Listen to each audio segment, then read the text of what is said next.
I was aware that many men who have accumulated more millions of money than they can ever use have shown a rabid hunger for more. कहते मैं इस चीज़ से वाकिफ़ था कि इंसान जो हैं, जिन बहुत सारे ऐसे भी हैं, मैं जानता भी हूँ कि जो पैसे बहुत सारे वो जमा उन्होंने किए हैं, मिलियंस ऑफ मनी, जो कि उनकी ज़रूरत से बहुत ज़्यादा है, but still they have a hunger to get more money. Rabid वैसे कहते हैं एक्सट्रीम, मैडनेस की हद तक, पागलपन की हद तक जो चीज़ होती है उसको रैबिड कहते हैं। और वैसे रेबीज़ बीमारी भी है जो बावले कुत्ते के काटने से हो जाती है, हमने सेकेंड ईयर में की इंग्लिश में पढ़ा होगा। कहते हैं कि वो लोग जिनके पास बहुत सारी दौलत है, still they are hungry for money, वो अब भी ज़्यादा पैसा ढूंढने के चक्कर में होते हैं, and have not scruple to cheat the ignorant and the helpless out of their poor servings in order to partially appease that appetite. और अभी भी they have not scrupled, they have not hesitated or stopped or restrained themselves, अभी वो अपने आप को रोक नहीं सकते टू चीट, बेईमानी करने से, to the ignorant and the helpless, यानी वो जो इग्नोरेंट लोग होते हैं बेचारे, जिनके पास इल्म नहीं होता, या जो हेल्पलेस होते हैं बेचारे होते हैं जिनकी कोई हेल्प नहीं करता, उनको चीट करने से ये लोग नहीं बाज आते।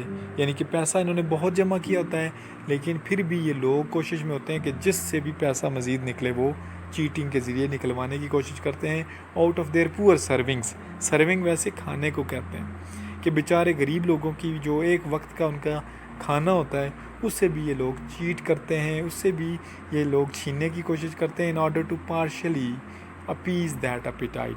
पार्शली होता है इन पार्ट, कुछ हद तक, अपीज़ होता है टू सेटिस्फाई, एपिटाइट भूख को कहते हैं। कि ऐसे लोग को अभी भी कोशिश करते हैं कि किसी न किसी तरह किसी गरीब का जो हक हमें थोड़ा बहुत मिल जाए वो भी हम दबा लें, ताकि ये हमारी जो भूख है दौलत की ये थोड़ी सेटिस्फाई हो जाए।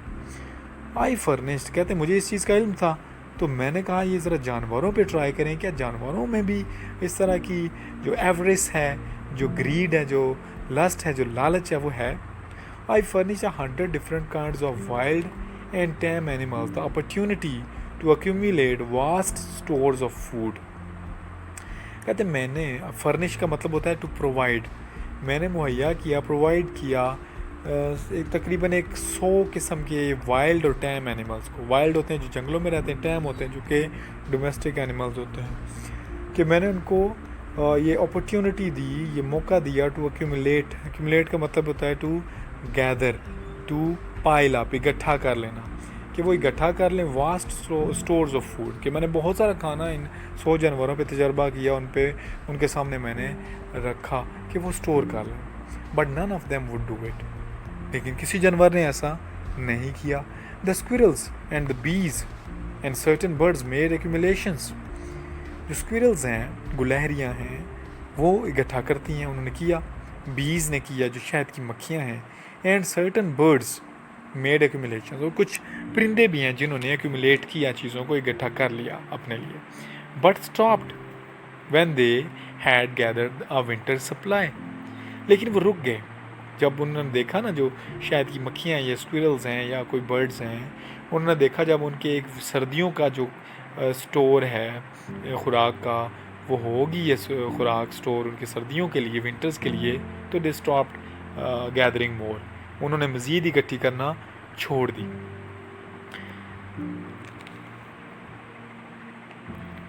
And could not be persuaded to add to it either honestly or by chicane. और कहते हैं फिर उनको मज़ीद कायल नहीं किया जा सका, उनको मज़ीद परसुएड नहीं किया जा सकता उन जानवरों को कि वो मज़ीद स्टोर करें, अगले साल के लिए भी स्टोर कर लें, चाहे वो ऑनेस्टली करें या बाय शिकैन। शिकैन होता है by deception, by fraud, by trickery, धोखा दे के, ठीक है, क्या उसको कहते हैं, फ्रॉड करके, चीट करके उन्होंने इससे मज़ीद यानी ज़्यादा खुराक जमा नहीं की जितनी उनको सर्दियों में चाहिए थी, उस पर आके स्टॉप लग गया। लेकिन क्या इंसान जो है वो कहीं स्टॉप लगाता है कि जी इतनी दौलत मेरे पास आ जाए तो फिर मैं बस कर जाऊंगा, रुक जाऊंगा, फिर मुझे किसी चीज़ की ख्वाहिश नहीं रहेगी? मेरे ख़्याल में ऐसा नहीं है।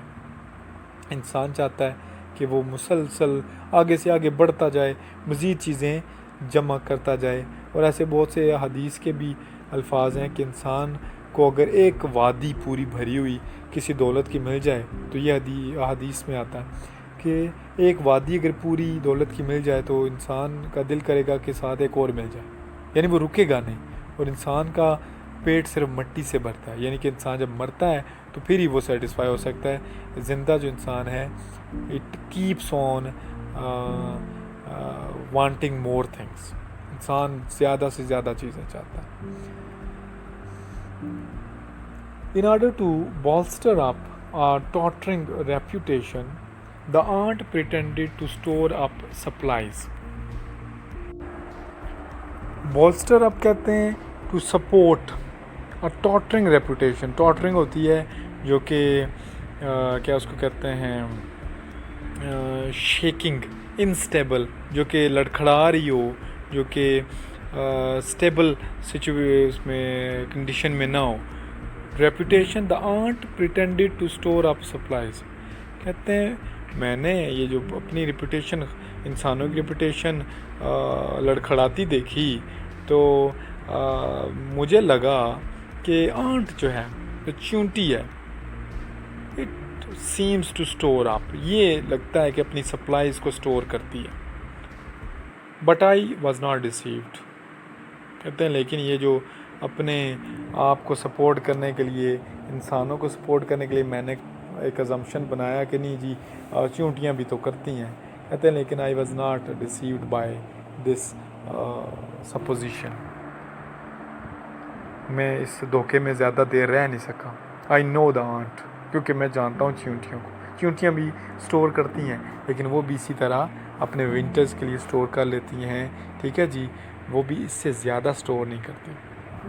These experiments convinced me that there is this difference between man and the higher animals.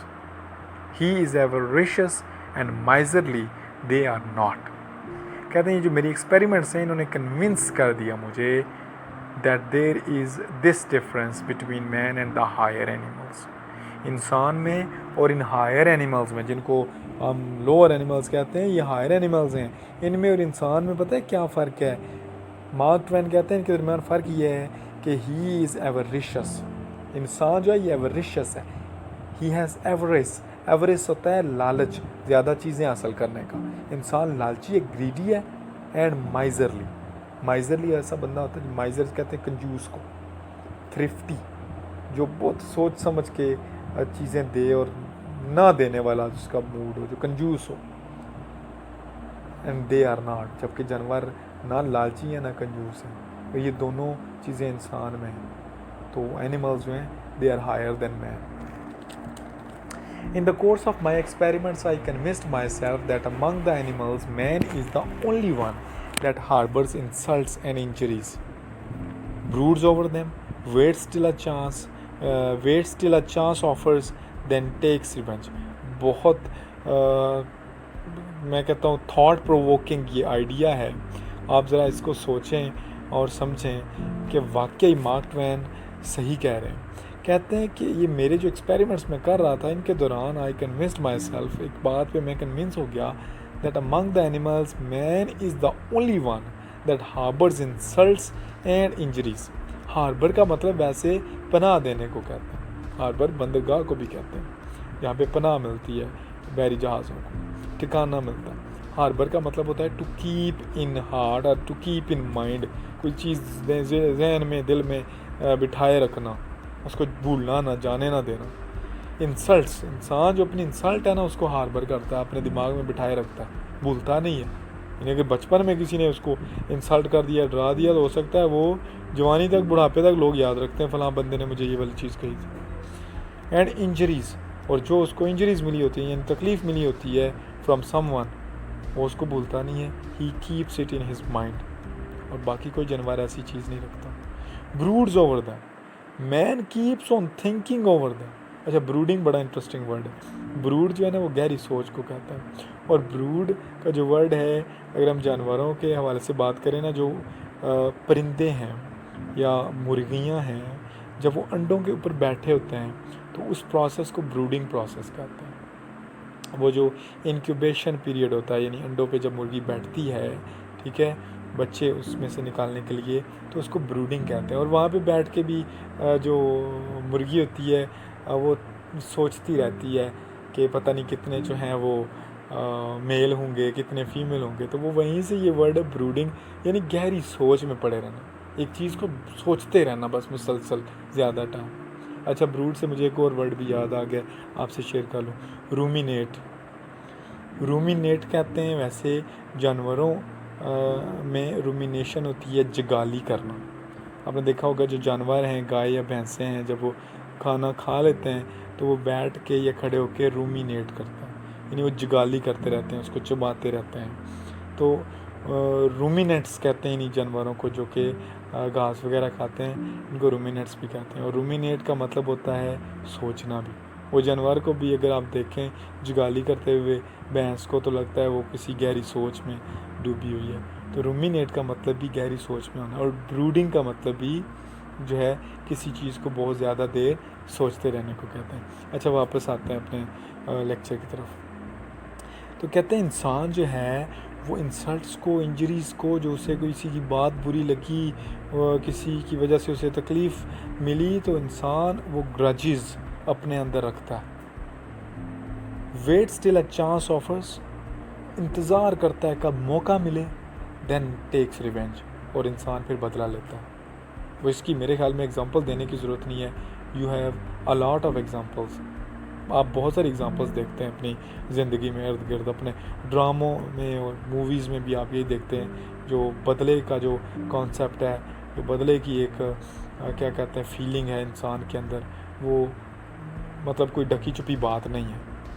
The passion of revenge is unknown to the higher animals. जानवरों में ये बदले वाली जो कैफियत है ये कहीं भी नज़र नहीं आती। अच्छा, यहाँ से मुझे याद आ गया एक ऐसे एल्डस हक्सले का मैंने पढ़ा था, अब उसका मुझे टाइटल याद नहीं आ रहा, कि उसमें भी बात ये हुई थी कि जो हेट्रेड है और जो लव है, नफ़रत और मोहब्बत, ये जानवरों में बड़े एपिसोडिक से इमोशंस हैं। यानी एक हल्की सी एपिसोड चलती है नफ़रत की। अगर दो जानवर हैं, उसने बिल्लियों की एग्जांपल दी थी, अभी इस ऐसे में भी बिल्लियों की एग्जांपल्स आ रही हैं कि बिल्लियां अगर दो आपस में लड़ रही हैं तो उस वक्त वो इंतहाई गुस्से में होंगी, वो लगता है कि वो एक दूसरे को मार देंगी। लेकिन एकदम से कोई डिस्ट्रैक्शन होती है, कोई इंसान गुजर जाता है पास से और वो लड़ाई ज़रा छोड़ देती हैं, तो उसके बाद दोबारा वो उस मूड में आ ही नहीं पाती, क्योंकि वो जो गुस्से की जो उनकी एपिसोड होती है वो गुजर जाती है और वो अपना ग्रज फिर अपने दिल में बिठाए नहीं रखते। लेकिन कहते हैं इंसान जो हैं वो अपने ग्रजेस पाले रखते हैं। और same is true about love. मोहब्बत के बारे में भी वो कहता है कि जो एनिमल इमोशन है ऑफ लव है, ये एपिसोडिक है, यानी एक एपिसोड होती है इंसान की उस फीलिंग की, जो उसके बाद ख़त्म हो जाती है। लेकिन इंसान जो है वो उसको चलाए रखते हैं, उस प्रोसेस को लंबा किए रखते हैं। ठीक है जी। और ये करेक्टरिस्टिक्स इंसानों में ही है कि उस तरह के इमोशंस को, जैसे बदले का ये कह रहा है मार्क ट्वेन कि बदले वाली चीज़ सिर्फ इंसानों में ही है और किसी स्पीशीज़ में नहीं है। और ये बदला कोई अच्छी या बदला या नफ़रत भी इसमें शामिल हो जाती है। नफ़रत होती है तो इंसान बदला लेता है। तो ये करेक्टरिस्टिक जानवरों में नहीं है, और मेरा नहीं ख्याल कि कोई कहेगा बदला या नफ़रत ये कोई अच्छी ट्रेड्स हैं। आज के लेक्चर को यहीं पे ख़त्म करते हैं। आई होप आपको चीज़ें समझ आई होंगी। वैसे तो टॉपिक थोड़ा फ़िलोसॉफ़िकल है, साइंटिफिक है, लेकिन मैंने कोशिश की है कि जितना आसान हो सके उसको बनाऊं। फिर भी आपके जो भी क्वेश्चंस हैं, you are free to ask. आप कमेंट्स में क्वेश्चंस करें, आपने राय देनी है, अपना ओपिनियन देना है, अपनी कोई सजेशन देनी है, वो भी कमेंट्स में लाजमी दें। अगले लेक्चर में इसी को कंटिन्यू करेंगे इंशाल्लाह। और चैनल को सब्सक्राइब कर लें फॉर द नेक्स्ट लेक्चर्स। मिलते हैं नेक्स्ट लेक्चर में, तब तक के लिए अल्लाह हाफिज़।